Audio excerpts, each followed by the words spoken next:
Buonasera, mi ringrazio all'organizzazione del convegno per l'invitazione a partecipare. Ando a parlare in spagnolo perché ho pensato parlare in italiano, ma è meglio per me parlare in italiano per voi anche. Bien, voy a intentar explicar un elemento que es bastante exótico. Voy a hablar muy tranquilamente. Creo que hablando de esta manera tranquilamente, aunque soy una persona que se acelera bastante a la hora de hablar, voy a intentar hablar muy dulcemente para que ustedes me entiendan perfectamente. Vamos a hablar de la revuelta de Omar ibn Hafsun, que es un personaje absolutamente fundamental para comprender la historia de Al-Ándalus. Un personaje absolutamente fundamental para comprender la historia de Al-Ándalus, que es el nombre que recibe la península ibérica bajo poder musulmán. El personaje, tienen ustedes ahí la cronología, nace aproximadamente en el 847, va a morir en el año 917, y en todo ese periodo va a protagonizar una revuelta en contra de la dinastía de los Omeyas, que es la que está implantada en Al-Ándalus en esa fecha. Es muy interesante, o son muy interesantes algunos elementos cronológicos. En primer lugar, en el año 899 se convierte al cristianismo, un hecho fundamental para comprender todo este proceso histórico, y en el año 913 se convierte al chiismo. Es decir, a lo largo de su vida experimenta distintas conversiones a religiones diferentes. Nace, por supuesto, musulmán, pero en el año 899 se convierte al cristianismo. Y al mismo tiempo está desarrollando unas relaciones exteriores muy intensas con otros poderes musulmanes del área mediterránea. Todos esos poderes musulmanes se encuentran enfrentados a los omeyas, es decir, va buscando la complicidad de esos poderes para tratar de debilitar la legitimidad de los omeyas, que es una legitimidad evidentemente muy bien asentada. Es un personaje absolutamente controversial en la historia de España, puesto que para la tradición historiográfica española se trata, la tradición conservadora, de un verdadero campeón contra el Islam, por su conversión al cristianismo, por su abandono de la religión musulmana. En realidad, su actividad se desarrolla en dos planos completamente diferentes.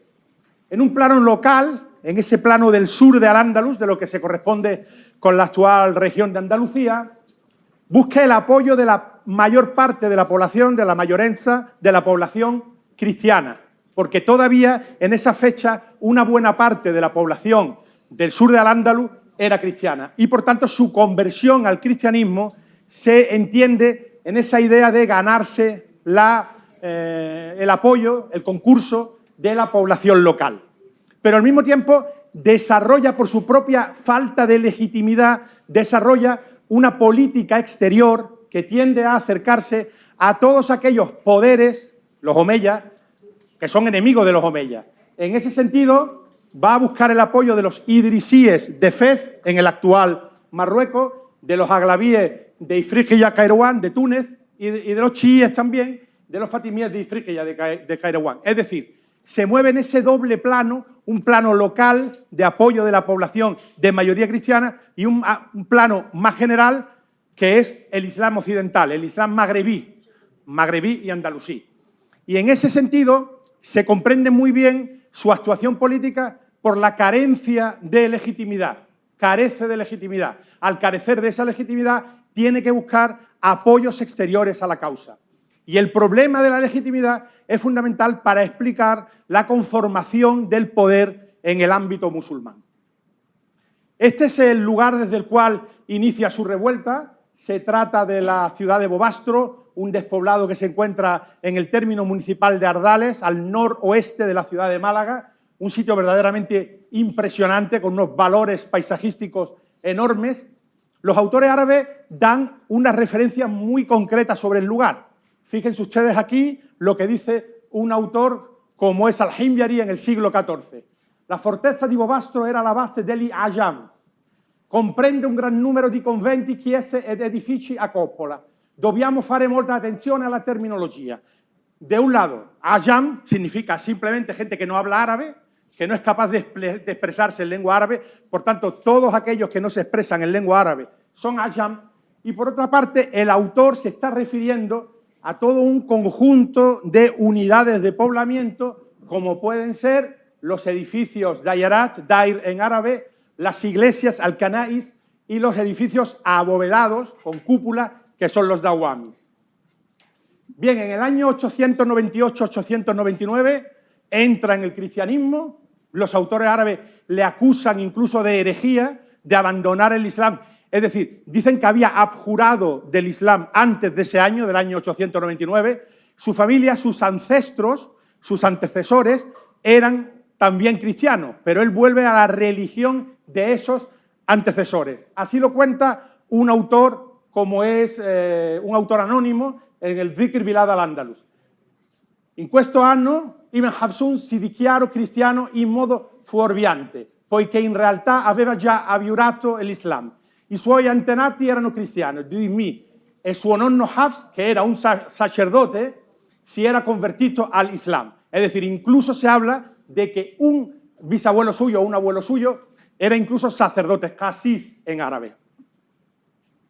Bueno, esta es la iglesia que se conoce, que está en cualquier manual de historia de España, una iglesia rupestre, bellísima, se conoce desde el siglo XIX, muy bien estudiada desde todas las perspectivas, pero en el año 2001 yo descubro esta otra iglesia, en la Medina, en la parte alta de la ciudad, en la propia ciudad, digamos que es la iglesia episcopal, porque Omar ibn Hafsun se arroga la condición de nombrar a obispos. Nombra él mismo a un obispo, de un nombre muy controvertido, porque lleva el nombre del malo de Aladino, Ja'far ibn Maxim. Es decir, un obispo de nombre Ja'far. Fíjense ustedes en qué contradicciones nos estamos moviendo. Estas iglesias se han de construir entre el año 899 y 903, porque en el año 903 los autores árabes ya hablan de las cuidadas iglesias de Bobastro, las fastuosas iglesias de Bobastro. Es decir, en esa fecha, en ese hiato cronológico que va desde el año 899 hasta el año 903, se debieron de construir todas estas iglesias.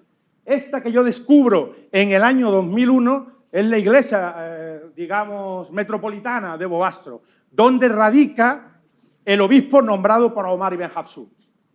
La pila bautismal de la iglesia y después la cristianización de todo ese lugar con la creación de este tipo de cruces que encontramos en distintos puntos de Bobastro y de alrededores. Todo esto nos estamos moviendo en una enorme contradicción. Les recuerdo que unos años después, para ganarse el apoyo de los fatimíes, se hace chií, se convierte al chiismo.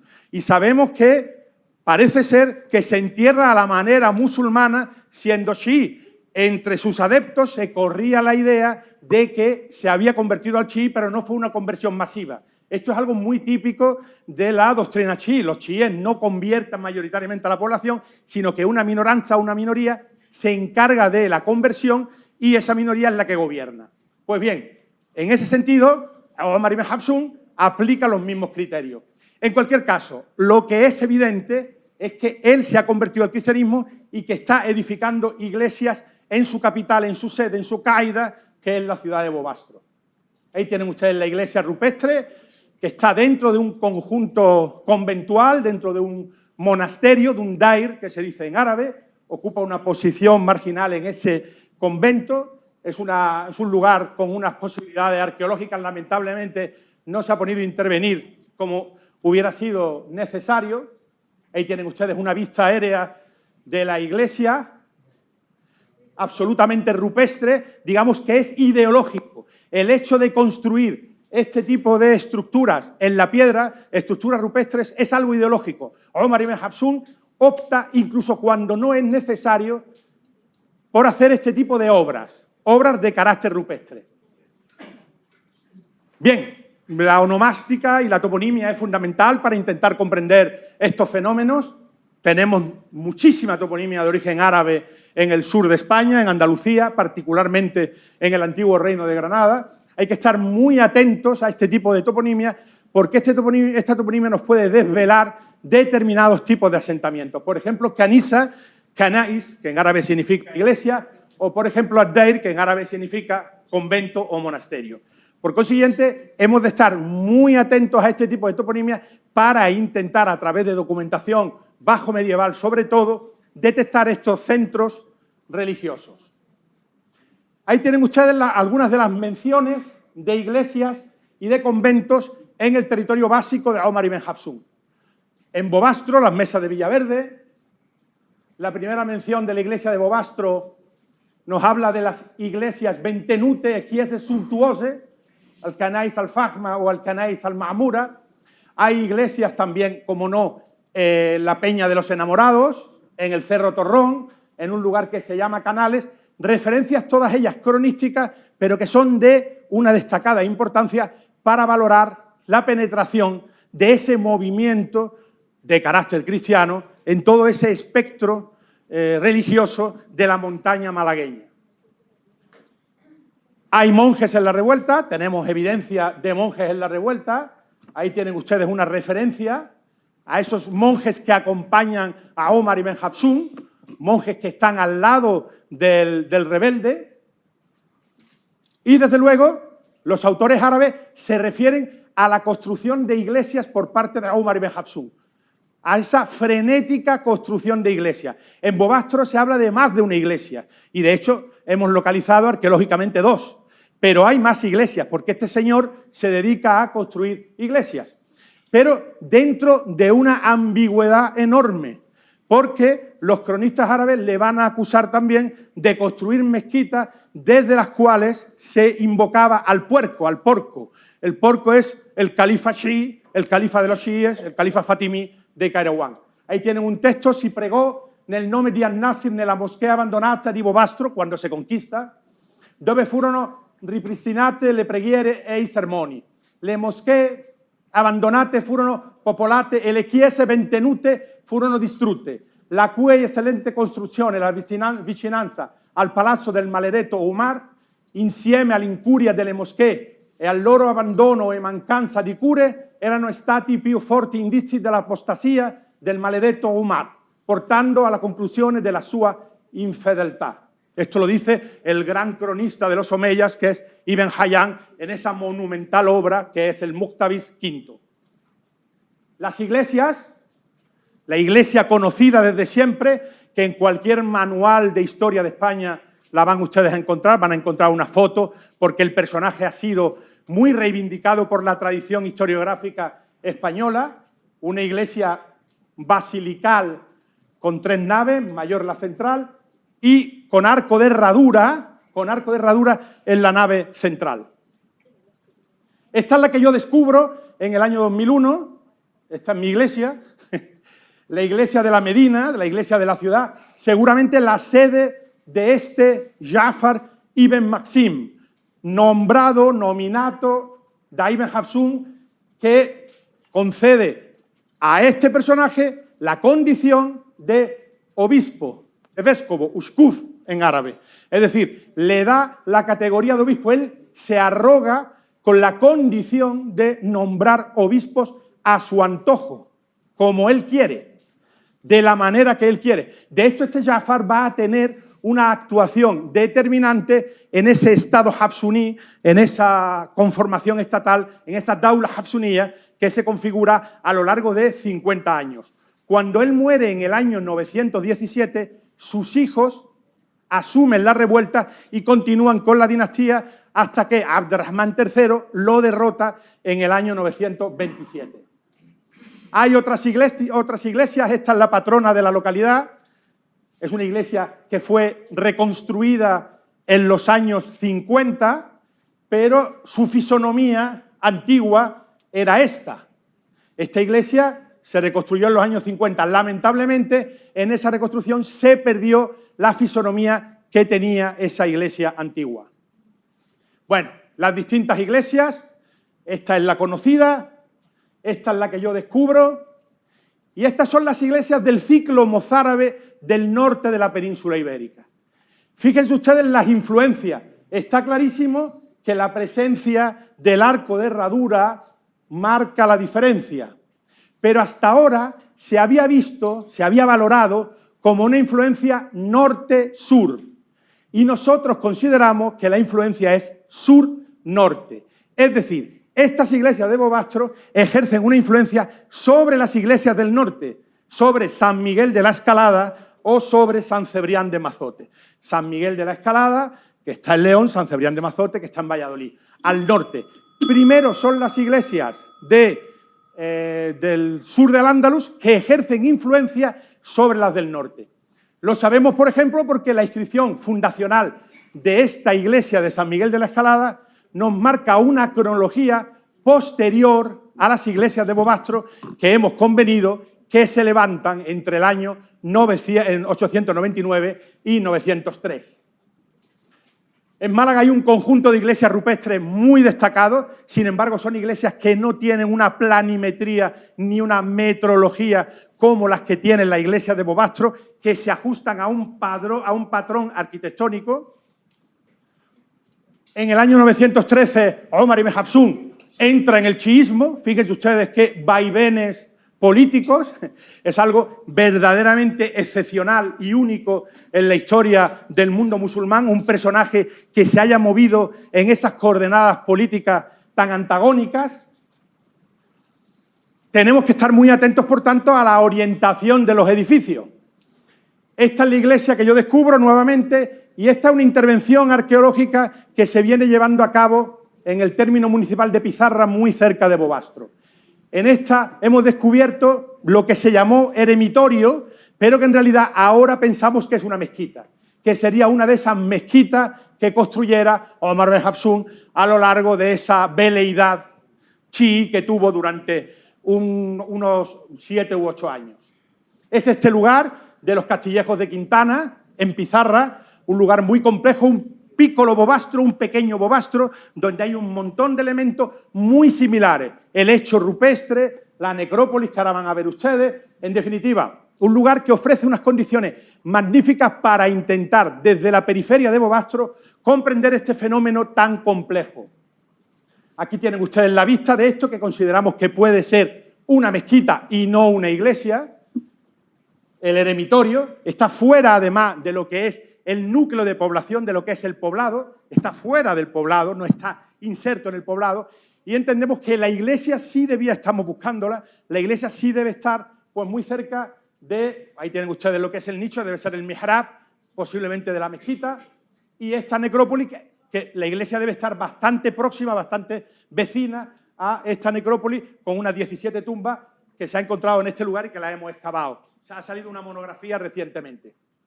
La necrópolis, la tienen ustedes aquí, muy completa, una necrópolis bastante grande, podríamos hablar abundantemente sobre ello, no lo vamos a hacer porque no tenemos tiempo, la distinta tipología de las tumbas. Pero ¿y las mezquitas? Bueno, aparte de esta mezquita, de la cual, con todas las dudas que tenemos, aparte de esta mezquita, hay otras mezquitas que se han adjudicado a este mismo periodo cronológico.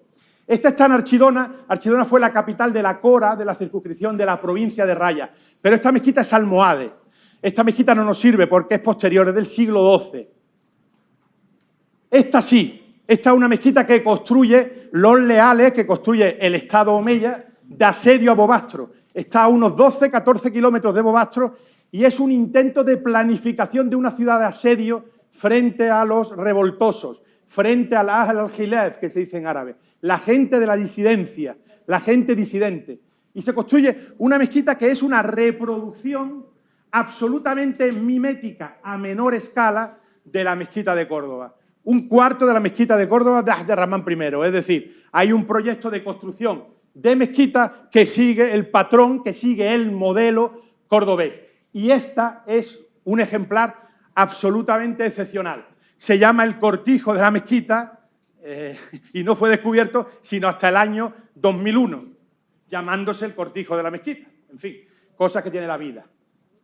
Yo creo que esta mezquita es el lugar de la malla, que aparece mencionado en las crónicas árabes de esta manera. Entiendo que es esa ciudad de asedio contra Bobastro. El Estado tiene que hacerse presente a través de una mezquita y lo hace. Es esta de la malla. He publicado una monografía al respecto. Y ahí tienen ustedes unas conclusiones que entiendo pueden ser mayores, de mayor extensión. En todo caso, son unas conclusiones provisionales. Les tengo que decir que, en todo caso, en los últimos tiempos, el conocimiento de la fitna, de la revuelta de Omar Ben Hafsun, ha ganado muchísimos enteros. Conocemos muchísimo mejor en qué consistió esta revuelta gracias a las intervenciones arqueológicas que ha habido y a un replanteamiento de los textos. En fin, muchísimas gracias por su atención.